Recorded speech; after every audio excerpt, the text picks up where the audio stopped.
Massimo Di Cataldo.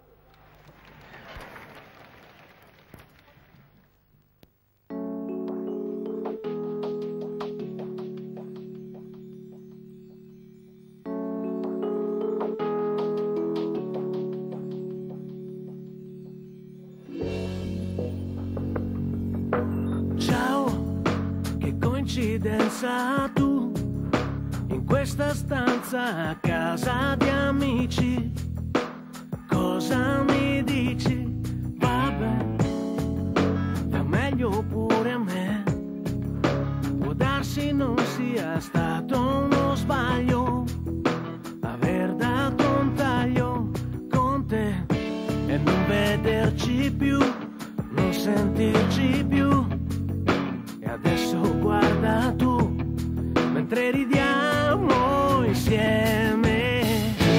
Scusa se ti chiamo amore, sei la sola parte di me che non so dimenticare.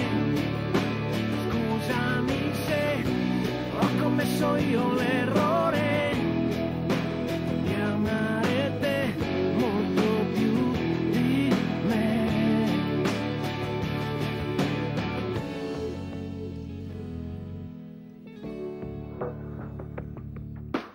Ehi, mi sei mancata, dai, non sei cambiata, verso da bere nel tuo bicchiere, cin cin, è tutto come un film, non mi aspettavo proprio stasera questa atmosfera con te che non vedevo più e non sentivo più. Da quanto tempo tu non tieni le mie mani? Scusa se ti chiamo amore, sei la sola parte di me che non so dimenticare.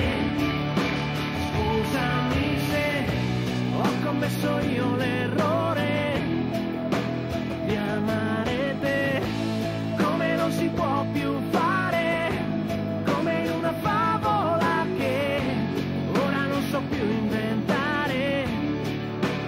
Ma sento che sto facendo già l'errore di amare te molto più di me.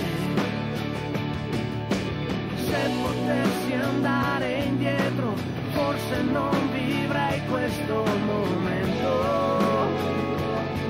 Spavento.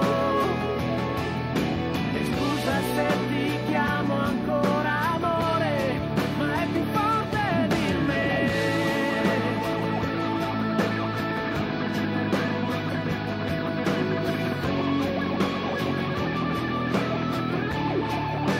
Scusami se non mi posso perdonare.